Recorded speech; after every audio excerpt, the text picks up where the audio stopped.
नमस्कार, exam happy by Jharkhand channel में आपका स्वागत है। तो दोस्तों जुड़ चुका हूं मैं यहां पर आप सभी सहायक अध्यापकों के आकलन परीक्षा के उन सभी महत्वपूर्ण प्रश्नों को लेकर के जो आपके सीधे एग्जाम में भिड़ते हैं।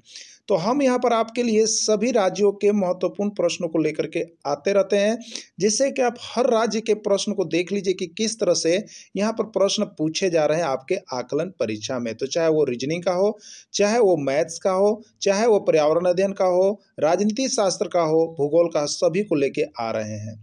तो दोस्तों आपको हम बता दें, यदि आप यहाँ पर जो है सभी राज्यों के हुए एग्जाम पेपर को एक बार यदि आप देख लेते हैं तो आप यहाँ से 100% नहीं 101% आपकी परीक्षा निकल रही है। अब आपको डिसीजन करना है कि आप 1-2 नंबर के लिए पीछे होना चाहते हैं या 1-2 नंबर से आगे होना चाहते हैं। अगर आप 1-2 नंबर से आगे होना चाहते हैं तो आप आज ही हमारे चैनल को देख रहे हैं। आप यहाँ पर चैनल पर टेक्स्ट बुक पर आधारित सारे प्रश्न दिए जा रहे हैं। उसके बाद आपको यहाँ पर छत्तीसगढ़, बिहार, गुजरात सारे राज्यों में हुए आकलन परीक्षा के प्रश्न पत्रों का हल भी आपको करवाया जा रहा है। तो यहाँ पर हमारा यूट्यूब टीम ने एक ऑफर, मेगा ऑफर लॉन्च किया है, जिसमें आप सभी को यह बताया गया है कि 501 रुपये वाली कोर्सेज अब जो है आपको यहाँ पर 15 तारीख तक 351 रुपये देने के बाद आप हमारे साथ जुड़ सकते हैं। तो आप अभी फ़ोन नंबर कीजिए और तुरंत जुड़ जाइए, क्योंकि यहाँ पर जुड़ने के बाद आपको 101% सफलता मिल रही है और सारे राज्यों के हल प्रश्न पत्र भी मिल रहे हैं। तो चलिए देखते हैं। पावर 0 + 5 का पावर 0 + 7 का पावर 0 का मान बतावें। देखिए ये छत्तीसगढ़ आकलन का आया हुआ प्रश्न है। कितना इंपॉर्टेंट क्वेश्चन है, तो आप सभी लोग जानते होंगे और सभी लोग इसका सही आंसर दे दिए होंगे। तो क्या होगा इसका राइट आंसर? 1, 2, 3 या 4? क्या होगा इसका राइट आंसर? आप सभी को बताना है, ठीक है। चलिए देखिए, एक फॉर्मूला आप लोग जानते होंगे, x का पावर 0, x का पावर क्या हो 0, तो उसका मान जो है हमेशा 1 होता है। यानी किसी भी चर अचर राशि का मान का पावर 0 हो, किसी भी चर हो या अचर राशि हो, उसका पावर 0 हो तो उसका मान हमेशा क्या होता है? 1 होता है। क्या होता है? हमेशा 1 होता है, ठीक है। तो चलिए अब देखिए आपके पास है क्या, तो आपको दिया हुआ यहाँ 2 का पावर 0 + 5 का पावर 0 + 7 का पावर 0 और इसका मान बतलाना है, ठीक है। तो अब देखिए यहाँ पर क्या होगा, यहाँ पर देखेंगे आप तो 2 का पावर 0 का मान कितना होगा? 1 होगा। 5 का पावर 0 का मान कितना होगा? 1 होगा। और 7 का पावर 0 का मान कितना होगा? 1 होगा, ठीक है। अब 1, 1, 2 और 1, 3, यानी इसका राइट आंसर 3 होगा, ठीक है। इसका राइट आंसर 3 होगा, यही इसका आंसर होगा, यानी सी हो गया, ठीक है। देखिए आपको हम बता दे रहे हैं, आपको यहाँ पर अभी जो है मेगा ऑफर चलाया जा रहा है। आप लोग सारे चीज़ों के लिए, सारे प्रश्नों के लिए 500 के वजह अभी 351 रुपये में आपको जोड़ा जा रहा है। तो आप लोग जितना जल्द जुड़ना चाहते हैं जुड़ जाइएगा। यहाँ पर सारे चीज़ों का नोट्स और पीडीएफ पूरा आपको गारंटी मिलता है, ठीक है। तो इसका राइट आंसर सी होगा। देखिए जो नोट्स हमारे लिए परचेज करते हैं उनको नोट्स बना के हम यहाँ पर पीडीएफ आपको दे देते हैं, हमेशा देते हैं। तो उनके लिए देखिए यहाँ पर नोट्स बनाया हुआ है। क्या बनाया हुआ है?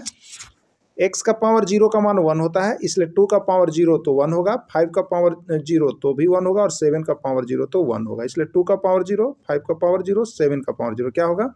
1 + 1 + 1, यानी 1, 1, 2 और 1, 3। यही हो गया इसका राइट आंसर, ठीक है। यही हो गया इसका राइट आंसर, ठीक ना।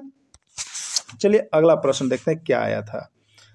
अगला प्रश्न है, 3 बल्ब का मूल्य 180 रुपये है तो 7 बल्ब का मूल्य ज्ञात कीजिए। वाह क्या प्रश्न है, देखिए आया हुआ। ये कहाँ का है? तो ये बिहार का पूछा गया था। कहाँ पूछा गया था?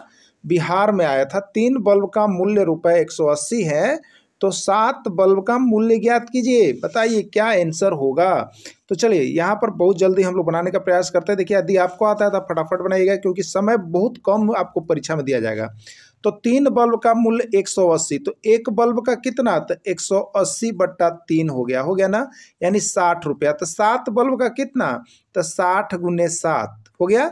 60 × 7, एगो का 60 रुपया, तो 7 का कितना? तो 60 × 7, 6 × 7 42, 420 रुपया। कितना हो गया? 420 रुपया। ठीक है, ये 420 रुपया किस में आया है? बी में आया है, तो राइट आंसर बी होगा। क्या आपका भी आंसर इस तरह से सही आ रहा है?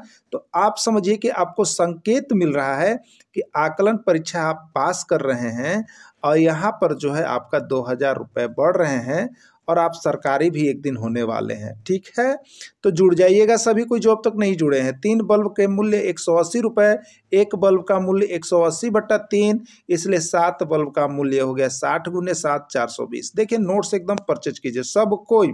देखिए इसीलिए आपको मेगा ऑफर भी हमने चला दिया है, इसीलिए मेगा ऑफर भी चला दिया है। तो आप सभी मेगा ऑफर प्लान को जरूर जल्द से जल्द परचेज कर ले, क्योंकि आपका जो है बहुत बड़ा नहीं तो नुकसान हो जाता है। ठीक है, इसलिए आप लोग सभी कोई पास कर जाएं, सभी कोई अच्छे मार्क्स लाएं, यही हमारा यूट्यूब का मकसद है। 20 आदमी एक कुआं को 80 दिन में खोद सकता है, तो 40 आदमी मिलकर उसी कुएं को कितने दिन में खोद सकते हैं?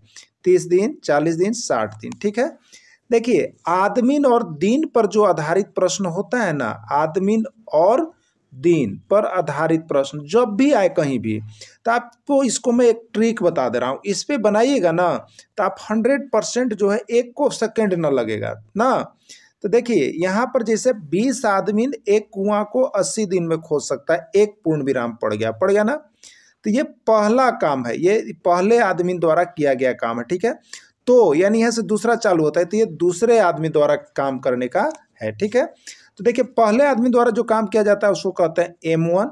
तो पहला प्रश्न में कितना आदमी है? 20 आदमी, तो M1 हो गया देखिए 20। ठीक है, और कुआं को 80 दिन में खोद सकता है, यानी दिन कितना ले रहा है, तो इसको D1 कहिएगा। D1 कितना हो जाएगा?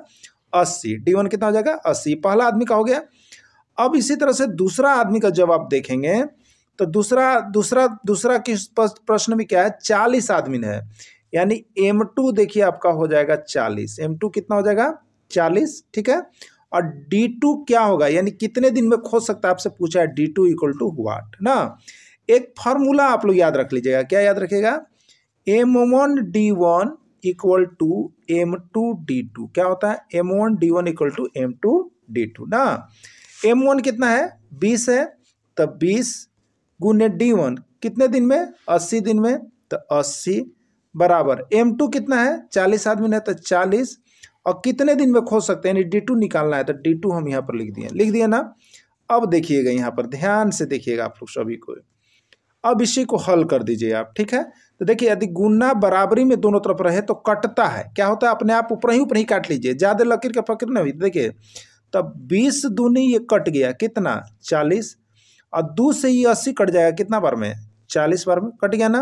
तो आपको इधर देखिए बच गया D2, और इधर देखिए बच गया 40, यानी कितने दिन में वो काम कर सकता है? 40 दिन में कर सकता है ना। तो आपको 40 दिन किस में दिया है? बी में दिया है, तो यही जो है इसका राइट आंसर हो जाएगा। तो देखिए आदमी और दिन पर संबंधित प्रश्न है, तो आप इसी तरह से बनाइएगा। M1D1 = M2D2 एक फार्मूला होता है। ये पहला जो प्रश्न यहाँ पर समाप्त होता है, तो ये पहला आदमी M1 और ये पहला आदमी के लिए दिन D1, यानी इसको कहते हैं M1, इसको कहते हैं D1। दूसरा पर जो पड़ेगा, देखिए आदमी लिखा हुआ है इसलिए M2 इसको मानिएगा, और कितने दिन निकालना है इसलिए D2 कहिएगा। ठीक है, तो इस तरह से आप निकाल सकते हैं। अब देखिए जो हमसे बहुत लोग जुड़े हुए हैं, जो लोग जुड़े हुए हैं देखिए उनके लिए ट्रिक यहाँ पर हम बना दिए हैं और आपको PDF भेज दिया गया है। ठीक है, M1D1 = M2D2। तो M1 हमने बता दिया कि पहला जो समीकरण हुआ उसमें आदमी पहले M1 और दिन को D1 कहेंगे, और दूसरे के लिए M2 और D2 कहेंगे, और सॉल्व कर दीजिएगा, आ जाएगा आंसर। वेरी गुड, चलिए बन गया आप लोगों का। आइए अगला, 50 बच्चों के समूह में 30 लड़कियां हैं, लड़कों का प्रतिशत ज्ञात करें। बहुत बार आया है, बहुत बार छत्तीसगढ़ में पूछ दिया, बहुत बार ये प्रश्न आया है। जितने बार कहेंगे ना आपको उतने ही कम पड़ेगा, और बनाना भी इतना आसान है जिसका कोई सीमा नहीं है। बस एक बार देखिएगा, गणित को जो कहते हैं ना कि बहुत कमजोर है, वो भी अब इससे जुड़ेंगे और सटेंगे। सट जाइए एकदम, अगर पास करना है तो सटिए, हटिएगा तो आपको फेल कराएगा।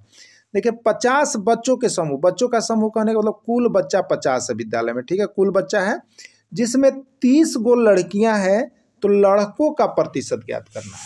ठीक है, कुछ नहीं कीजिएगा, देखिए ज्यादा समय नहीं लेना है। क्या होगा? 30%, 40%, 50%, 60। कॉपी और पेन लेके बैठिए और जरूर प्रैक्टिस सेट में जुड़िए। ठीक है, तो 50 बच्चों के समूह में 30 लड़कियां हैं। तो अब बताइए 50 बच्चा था, उसमें 30 लड़कियां हैं, तो लड़का कितना हो गया बताइए। तो 50 में से 30 को लड़की के घटा देंगे तो 20 गो लड़का है, यानी 50 में कै गो लड़का हुआ, 20 गो। तो एक में कितना हो जाएगा, तो 20/50 ना हो जाएगा। अब 100 में कितना होगा, तो 100 में कितना जितना होगा वही जो होगा यहाँ कितना हो जाएगा, आंसर हो जाएगा। होगा कि ना होगा। तो एक में जो है 20/50, तो 100 में करेंगे तो कितना हो जाएगा, तो 20/50 और गुने हो जाएगा, देखिए 100 हो जाएगा ना। तो 50 दूनी की 100 और 20 दूनी की 40, यानी 40%। 100 में जो निकालते हैं वही ना प्रतिशत होता है। तो 100 में हम निकाल दिए कि ना, एक में था 20/50, तो 100 में कितना हो गया, वही तो हम किए ना, कितना किए 20/50 और गुने कर दिए 100, 50 दूनी की 100 और 20 दुए 40, 40% हुआ ना। किस में है, बी में है। यही इसका राइट आंसर है। बस इसी तरह से देखिए बनाना है और एकदम तुरंत भर में बनाना है, ज़्यादा लेट नहीं लेंगे क्योंकि समय नहीं है।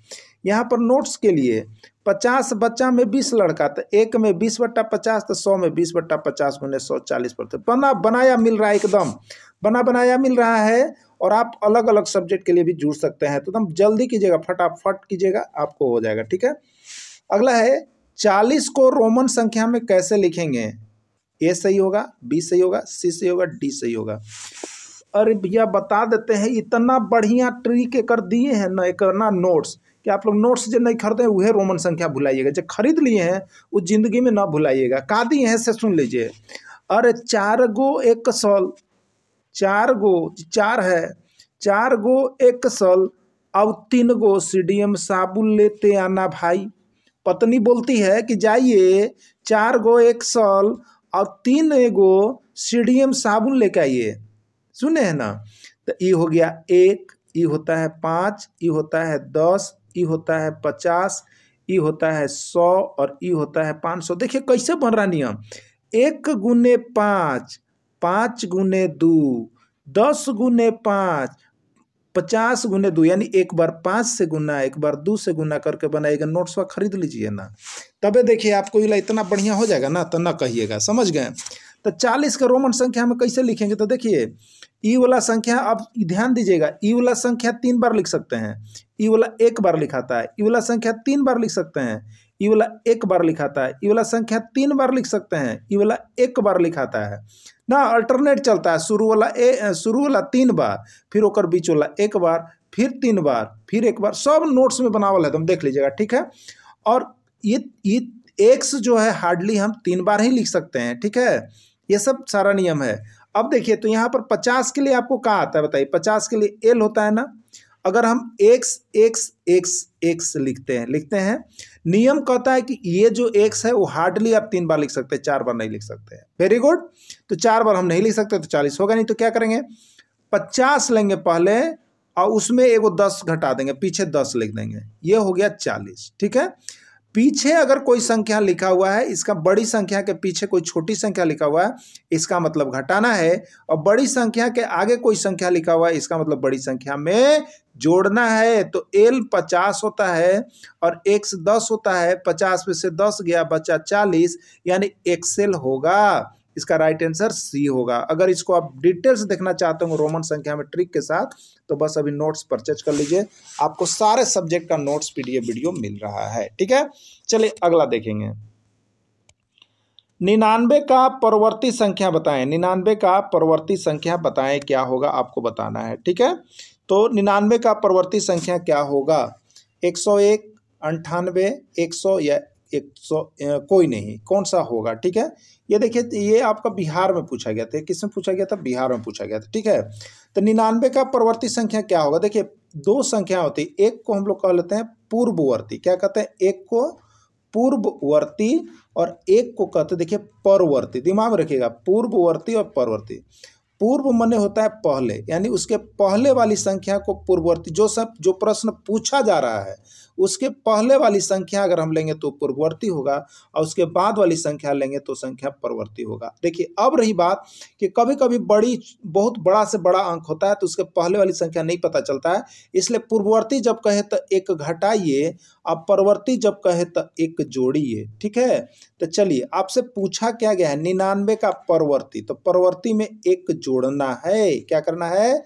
एक जोड़ना है, तो 99 प्लस 1। अब बताइए क्या होगा? 99 प्लस 1 जब हम जोड़ते हैं तो हमको आता है 100, और 99 का परवर्ती मतलब 99 के बाद वाली संख्या क्या होगा? परवर्ती मतलब बाद, तो 99 के तुरंत बाद आता है देखिए 100। अगर ये पूर्ववर्ती पूछता है तो 99 का पूर्ववर्ती मतलब 99 के तुरंत पहले कौन संख्या होगी? 98। तो 99 का पूर्ववर्ती होगा 98 और 99 का परवर्ती होगा 100। हमसे पूछा है परवर्ती, इसलिए इसका आंसर होगा 100। तो चलिए देखिए हम सारे स्टेट के प्रश्न को लेकर के आ रहे हैं, डेली आप जुड़ करके सिर्फ तैयारी कीजिएगा। अब हम आपके लिए एक प्रश्न दे देते हैं। आप जब वीडियो देख रहे हैं ना तो लास्ट में एक हमको जरूर बताइएगा। क्या बताइएगा? सो सुनिए, ठीक है। यहाँ पर आपको बताना है कि 89 89, ठीक है, क्या है? 89 का रोमन संख्या में कैसे लिखेंगे? बहुत बार ये प्रश्न आया है, 89 को रोमन संख्या में कैसे लिखेंगे? प्रश्न आपके लिए है। आपको वीडियो अच्छा लगे तो लाइक जरूर मारिएगा दोस्तों, और शेयर जरूर कीजिएगा, क्योंकि आकलन परीक्षा में मेरा मकसद है कि सभी शिक्षक पास करें। ठीक है, इसीलिए हमने मेगा ऑफर भी चला दिया। बहुत लोग 501 में कह रहे थे, समस्या आ रही है, आपको मैं 351 कर दिया हूं। तुरंत कॉल कीजिए और जुड़ जाइए। ठीक है, और सभी लोगों को शेयर कीजिए, जिससे आपको सारे नोट्स यानी पाठ्यक्रम पर आधारित जैसा जैक घोषणा किया है वैसा प्रश्न आपके पास पहुंच सके। वीडियो के अंत तक जुड़े रहें, इसके लिए आप सभी को बहुत बहुत धन्यवाद।